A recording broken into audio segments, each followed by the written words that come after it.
পালিয়ে যাওয়া মেয়ের প্রতি বাবার রেখে যাওয়া একটা চিঠির অংশ আপনাদের পড়ে শোনাই। মারে, শুরুটা কিভাবে করব বুঝে উঠতে পারছিলাম না।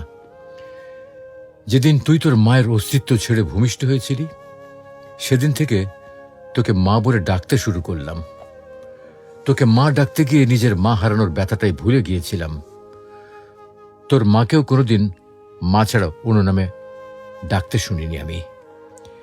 বিদ্যালয়ে প্রথম দিন শিক্ষক তোর নাম জিজ্ঞাসা করেছিলেন। তোকে মা বলে ডাকতে ডাকতে তোর ডাক নামটাও ভুলে গিয়েছিলাম আমি। হ্যাঁ, আমি তোর নাম বলতে না পারায় সবাই আমাকে নিয়ে হাসছিল। তাই চিঠির উপরে তোর নামের জায়গায় মা লিখেছি। হঠাৎ করে তুই এভাবে চলে যাবি, বিশ্বাস কর আমি একেবারে বুঝতে পারিনি।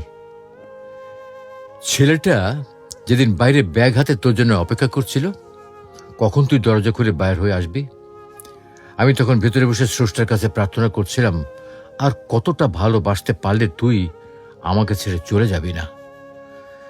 তুই ঘরে বসে ভাবছিলি আজ যেতে না পারলে ছেলেটার কাছে তুই ছোট হয়ে যাবি। আর আমি কি ভাবছিলাম জানিস?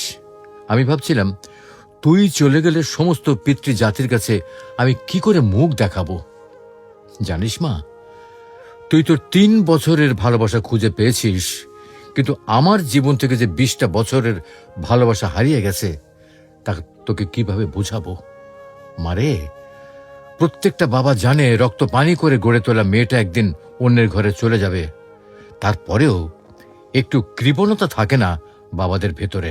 বাবাদের ভালোবাসার শামুকের খোলসের মতো, বাইরেটা শক্ত হলেও ভেতরটা কিন্তু খুব নরম হয়ে থাকে। জানিস মা, বাবারা সন্তানদের কতটা ভালোবাসে তা বোঝাতে পারে না, তবে অনেকটা ভালোবাসতে পারে। জানি মা, আমার লেখাগুলো পড়ে তোর খারাপ লাগতে পারে। কি করবো বল, তোরা তো যৌবনে পা রাখার পর চোখ, কান, নাক সবকিছুর প্রতি বিবেচনা করে প্রেম করিস।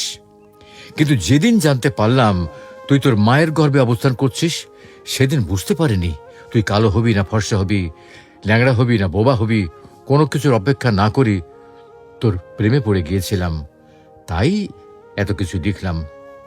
আমি জানি মা, তোদের সব সন্তানদের একটা প্রশ্ন, বাবারা কেন তাদের ভালো লাগাটাকে সহজে মানতে চায় না। উত্তরটা তোর ঘাড়ে তোলা থাকলো। তুই যেদিন মা হবি সেদিন নিজে নিজে উত্তরটা পেয়েও যাবি। তোরা যখন একটা ছেলের হাত ধরে পালিয়ে যাস, তখন ওই ছেলে ছাড়া জীবনে কারো প্রয়োজন বোধ করিস না। কিন্তু একটা বাবা বোঝে তার জীবনে নিজের মেয়েটার কতটা প্রয়োজন। যেদিন তোর নাড়ুর কাছ থেকে তোর মাকে গ্রহণ করেছিলাম, সেদিন প্রতিজ্ঞা করেছিলাম কি জানিস? যদি মেয়ে হয় তার স্বামীর হাতে তুলে দিয়ে কন্যা দানের দায়িত্ব থেকে নিজেকে হালকা করব। তাই তোর প্রতি এত অভিমান। মারে, বাবার উপর রাগ করিস না। তোরা যদি অল্প দিনের ভালোবাসার জন্য ঘর ছেড়ে পালাতে পারিস, তবে আমরা এই 20 বছরের ভালোবাসার জন্য বেপরোয়া হব না কেন?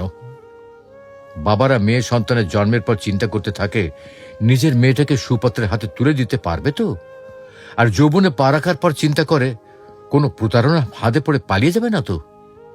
তাই মেয়েদের প্রতি প্রতিটা বাবার এতটা নজরদারি। যদি মন কাঁদে চলে আসিস, বুক পেতে দেব।